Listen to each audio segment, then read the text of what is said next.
नमस्कार दोस्तों। आज हम एक बहुत ही शानदार ऐतिहासिक और भौगोलिक सफर पर निकलने वाले हैं। इस विस्तृत अध्ययन में हम डिकोड करेंगे राजस्थान की राजकीय मंदिर स्थापत्य कला को। प्राचीन पत्थरों में उकेरी गई कहानियों से लेकर तपते रेगिस्तान के बीच खड़े वास्तुकला के चमत्कारों तक। यकीन मानिए, ये सफर बहुत ही दिलचस्प होने वाला है। तो बिना किसी देरी के चलिए इतिहास के इन पन्नों को एक-एक करके पलटते हैं। तो आज हम क्या-क्या कवर करने वाले हैं? हमारा रोड मैप एकदम क्लियर है। सबसे पहले हम स्थापत्य की बुनियादी बातें समझेंगे, फिर समय के पहिए के साथ आगे बढ़ेंगे। इसके बाद राजस्थान के अलग-अलग अंचलों का एक शानदार टूर करेंगे, फिर कुछ बेजोड़ वास्तुकला के नमूनों को करीब से देखेंगे और आखिर में अपनी याददाश्त परखने के लिए एक छोटा सा एक्टिव रिकॉल चेक। तो चलिए सीधा चलते हैं हमारे पहले पड़ाव पर, स्थापत्य की नींव। आखिर इन मंदिरों की भाषा क्या है? देखिए, भारत में अगर हम मंदिर निर्माण की बात करें तो मुख्य रूप से 3 शैलियां देखने को मिलती हैं। पहली है नागर शैली। ये उत्तर भारत की पहचान है। आपने वो ऊंचे ऊंचे शिखर और आयताकार परिक्रमा पथ देखे हैं ना, बस वही। दूसरी है द्रविड़ शैली, जो आपको खास तौर पर दक्षिण भारत में मिलेगी। इसके विशाल प्रवेश द्वार, जिन्हें गोपुरम कहते हैं, और रथ के आकार के मंदिर इसकी सबसे बड़ी खासियत हैं। और तीसरी वो है बेसर शैली। चालुक्य काल की ये शैली दरअसल नागर और द्रविड़ का एक बड़ा ही खूबसूरत हाइब्रिड या मिश्रण है। अब जरा इसे ध्यान से देखिए। यहाँ आपको नागर और द्रविड़ शैली के बीच का अंतर एकदम साफ नजर आएगा। ऊपर आपको शिखराधारित नागर शैली दिख रही है और नीचे वो भव्य गोपुरम वाली द्रविड़ शैली।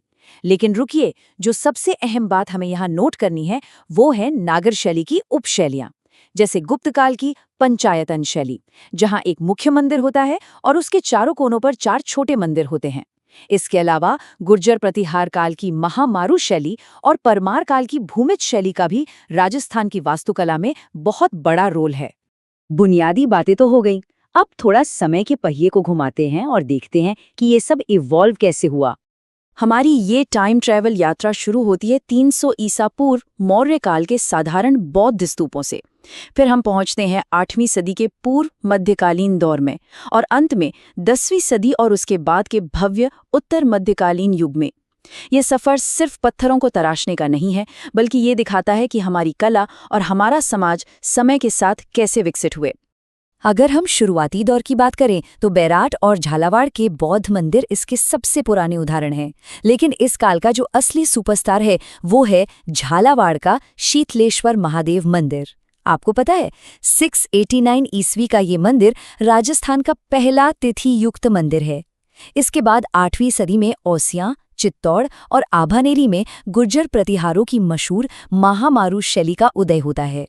और इस शैली का जो आखिरी और सबसे बेहतरीन नमूना माना जाता है वो है 1016 ईस्वी का किराडू का सोमेश्वर मंदिर।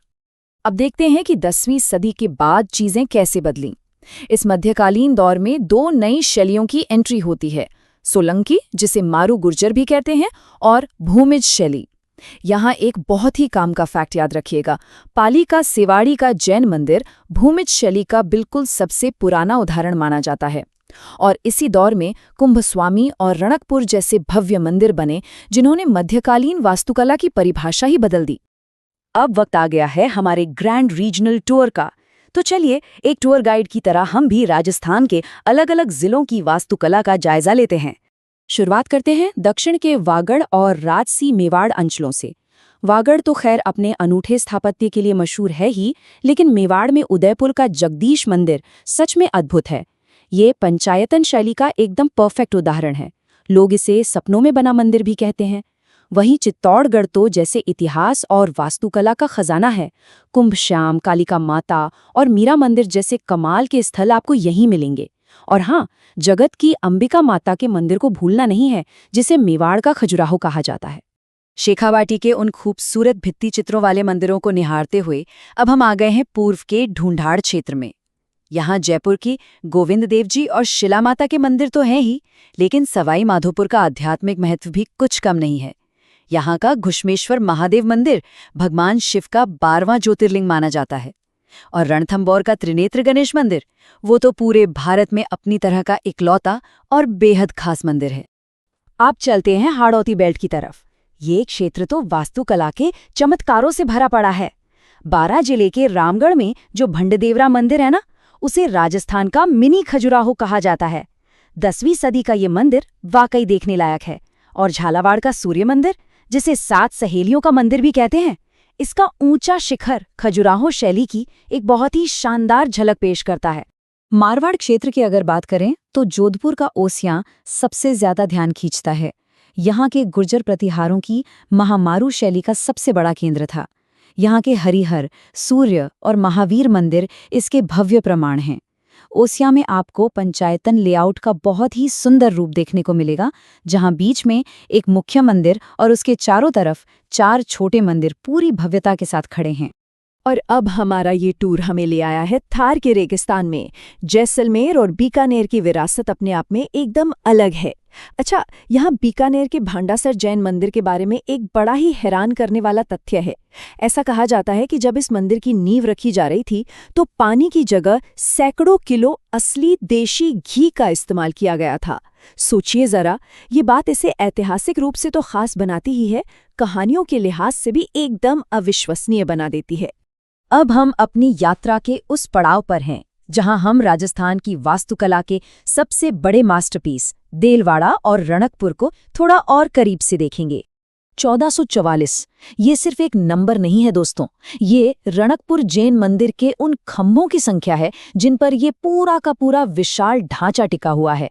और इसमें सबसे ज्यादा दिमाग घुमा देने वाली बात क्या है?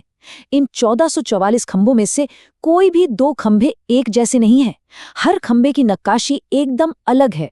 ये उन शिल्पकारों की असीम कल्पना और मेहनत का जीता जागता सबूत है। अगर हम दिलवाड़ा और रणकपुर को साथ रखकर देखें तो दोनों का ही कोई जवाब नहीं है। एक तरफ आबू पर्वत पर दिलवाड़ा के 5 जैन मंदिरों का समूह है, जैसे विमल वसई और लूण वसई। इनकी संगमरमर की नक्काशी इतनी बारीक है कि लगता है मानो पत्थर मोम की तरह पिघल गया हो। दूसरी तरफ मथाई नदी के किनारे खड़ा रणकपुर का चौमुखा मंदिर है, जिसके मुख्य वास्तुकार दीपक थे। इस मंदिर की भव्यता देखकर मशहूर इतिहासकार फर्ग्यूसन ने कहा था कि यह दुनिया की सर्वश्रेष्ठ वास्तुकला वाली इमारतों में से एक है। तो इतनी सारी जानकारी हमने अभी देखी, लेकिन दिमाग में कितना रुका? चलिए एक छोटा सा एक्टिव रिकॉल चेक करते हैं।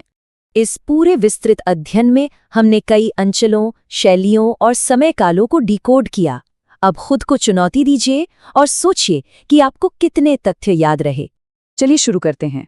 पहला सवाल, एक मुख्य मंदिर और उसके चारों कोनों पर 4 अन्य मंदिरों के निर्माण की उस खास शैली को क्या कहते हैं और यह किस काल की देन है?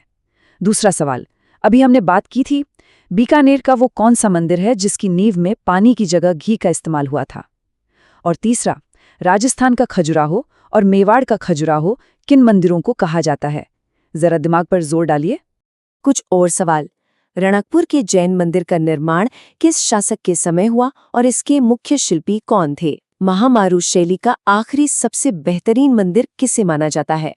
और अंतिम सवाल, झालरापाटन के सूर्य मंदिर का निर्माण किस सदी में हुआ था, जिसके शिखर की तुलना उड़ीसा के कोणार्क से की जाती है?